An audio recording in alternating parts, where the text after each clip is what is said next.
listening to the Mark Petroni radio program, heard exclusively on News Talk Saga 960. And we're back with more on News Talk Saga 960. So very glad you could join us on this Thursday edition of the Mark Petroni Show. We have Miles Kristen on the line. Miles is a regular contributor to Saga 960, and the Mark Petroni Show comes to us on the road in Wisconsin. Where are you off to, Miles? Oh, I'm off to the fabulous town of Mazomanie, Wisconsin at the moment. Did you say nasal? Mazomanie. Oh, Mazo. Yeah. Okay. Mazomanie.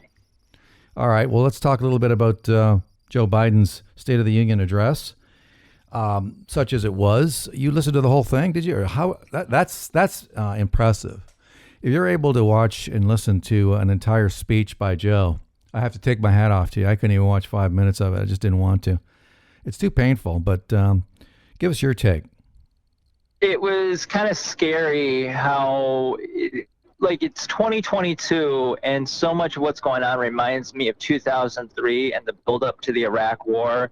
I mean, in the last week, 2 weeks, the way they've been covering the situation in Ukraine is just like how they covered it in Iraq. And the speech and the way that you could see Democrats and Republicans uniting, and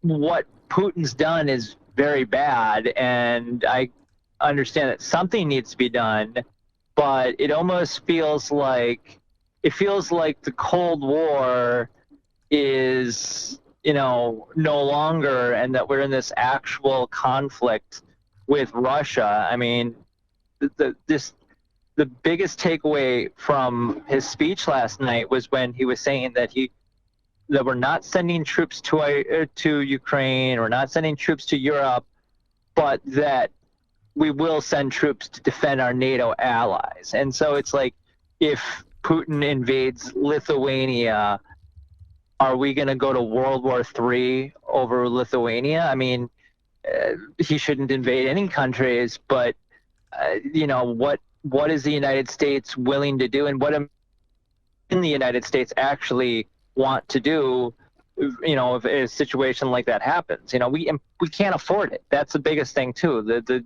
Soviet Union collapsed because they couldn't afford this massive conflict, and we're already $30 trillion in debt. Like, how are we going to afford some sort of prolonged battle with Russia?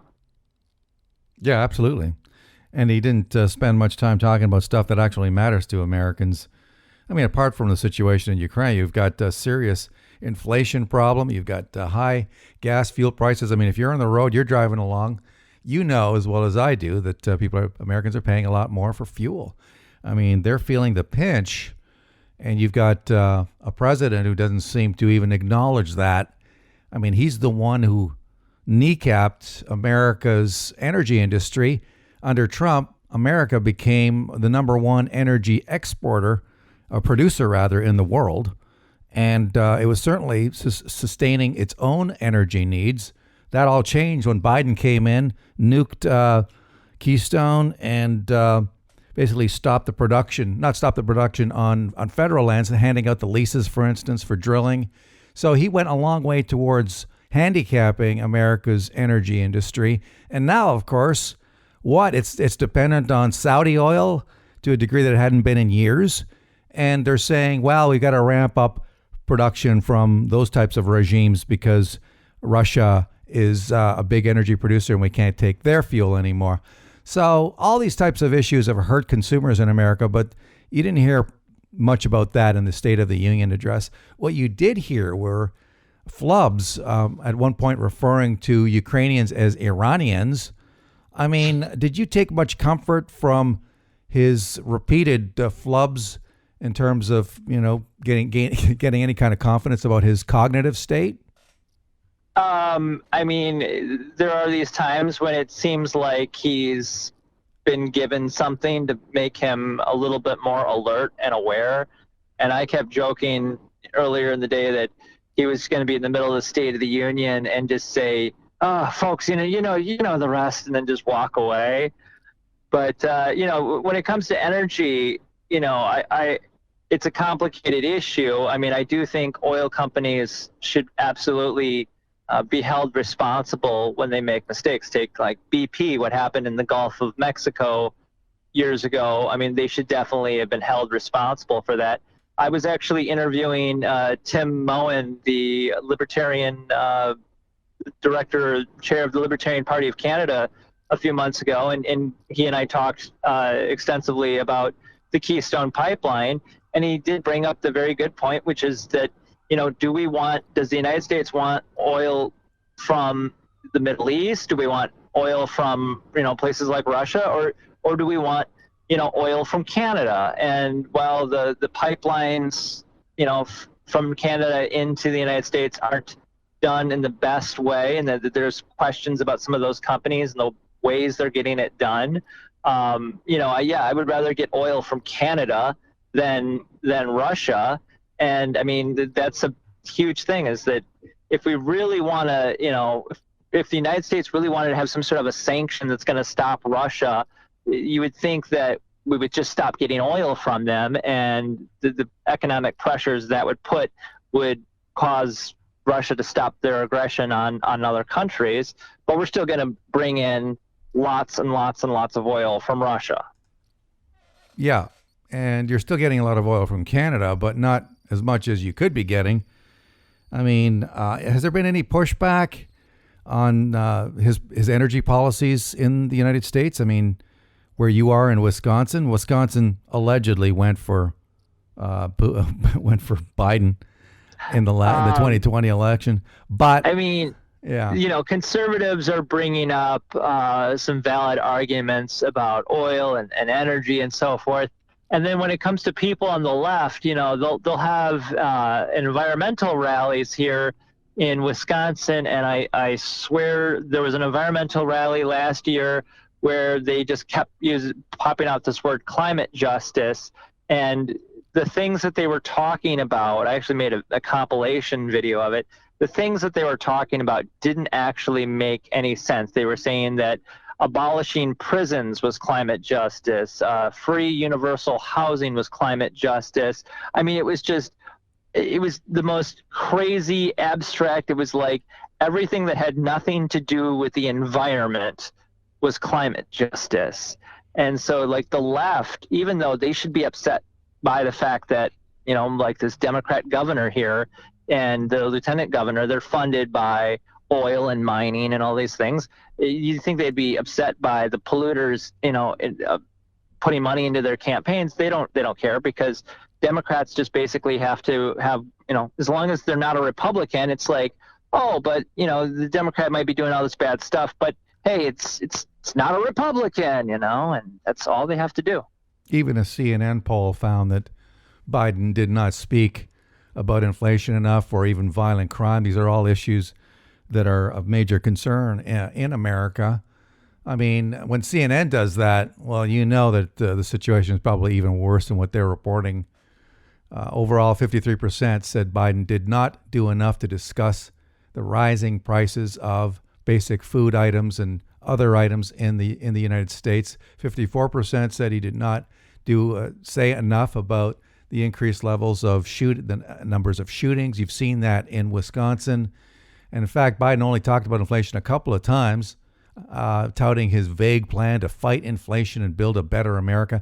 Didn't he at one point even talk about the border, saying we have to secure the border? I mean, if anybody is responsible for the calamitous state of the border with Mexico, it's him. I mean, he's the one, isn't it his administration who basically undercut the ability of border guards to enforce the law and just stop these waves of people coming in from Mexico?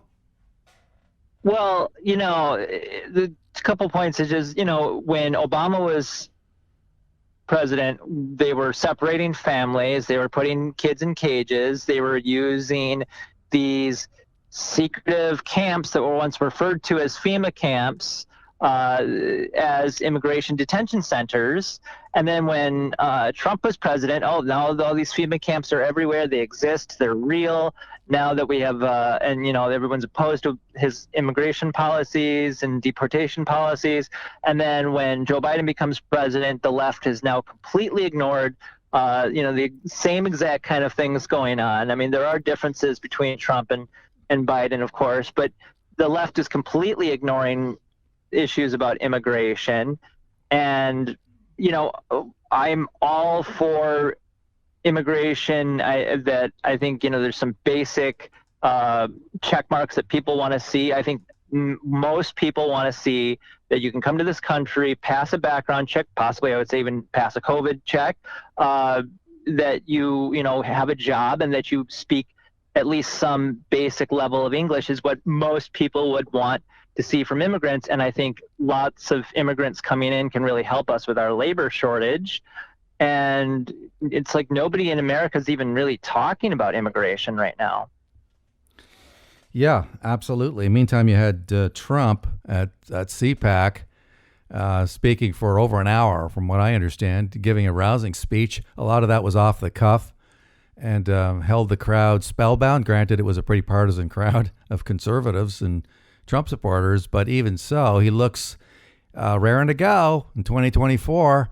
Democrats all jittery, calling the prospect of another Trump term catastrophic.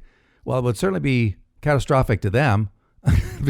I mean, is there much talk in Democrat Party circles about the prospect of having Trump run again and how they're going to try and stop him? I mean, on the party level, like the people who actually work for the party, I'm sure they're realizing that's a very real possibility. And when it comes to like you're just talking standard Democratic voter, that their mind melts when they hear the possibility of Trump running again. And I'll just say I've got my disagreements with Trump, and especially I don't agree with the way he handled COVID and everything. But I mean, gosh, you look at the way that what happened with Russia under his watch, which was, Russia didn't try any crazy things. Now Biden comes in and it's like Biden's pushing basically for a new Cold War. And, the difference between the two, it's like there's no doubt that under Trump, we saw far less military actions. We didn't see any new major wars. That isn't to say that Trump is some sort of peace dove or whatever, but he certainly wasn't like the war hawk you see out of a guy like Bush or Obama or Biden. Yeah. And the CPAC was, what I've seen of it so far was interesting because they also had Tulsi Gabbard speak for Democrat. 20 minutes or so. Yeah. And she brought up some very valid points. The crowd was far more accepting to her than probably a group of Democrats, your average Democrat would be to her, because, most Democrats believe that she's a Russian stooge, because that's what the idea that, anybody that doesn't agree with you is a Russian stooge, and also this whole this anti-Russian sentiment. Well, some of it's very valid. I think a lot of it also comes out of this whole false narrative that Russia was responsible for Hillary losing, which is just this lie that's been pushed on us for 5 years now. Meanwhile, they're in the pocket of the Chinese. And of course, we know the Hunter Biden Ukrainian connection and Joe Biden connection with their state oil company over there, paying Hunter hundreds and hundreds of thousands of dollars for being a consultant or whatever it was that he was doing. I mean, it's embarrassing. I'm sure there's no corruption in Ukraine because they're a democracy, just like everything we're being told. I mean, to show me a government that's not corrupt. I'd love to see it. Yeah, well, we've got our own problems in Canada as much as anywhere. Canada's a very, very corrupt country. But talk about your convoy in the U.S. I mean, taking a page out of Canada's book. How about that? Usually Canada does, plays follow the leader with America in a lot of cases. Now we have a giant convoy headed for D.C., I guess. I thought it was supposed to be there for the State of the Union address, but that's a massive protest. What are you hearing about that? honestly, they're doing a great job, I'm assuming, of hiding that on social media, because I haven't seen anything, at least on social media or whatnot, about what's going on here with this sort of, convoy. I mean, with the situation that happened in Ottawa, I was just amazed to see, you had horses trampling people on the face, and yet whatever it was, a year ago or so, there was the story about border patrol agents potentially whipping people, and in fact, it turns out like they actually weren't whipping people, but it was this huge story, and they never even really corrected the false narrative of the story. And then in Canada, when police are using horses to mow people down, that doesn't get any coverage here in the United States. Well, it didn't maybe on the main networks, but Fox had it, and certainly the alt media had it, Breitbart and the rest of them. Anyway, life goes on, so we'll have to see what comes out of this U.S. convoy, because they seem as determined as ever to make their point about the state of things in the U.S. And frankly, in a lot of states, it's better than it is in Canada. Canada's still holding on to these mandates, these completely unnecessary, draconian, dictatorial mandates, and they need to go as soon as possible. And the only way they're going to go is if you push and protest and demand that they go, because politicians, once they have power, they don't want to let it go. Miles, thank you so much for coming on the show. Yep. Thanks for having me. Miles Kristen coming to us from somewhere in Wisconsin on the road. And that's it for me on this edition of the Mark Petroni Show. Hope you enjoyed it.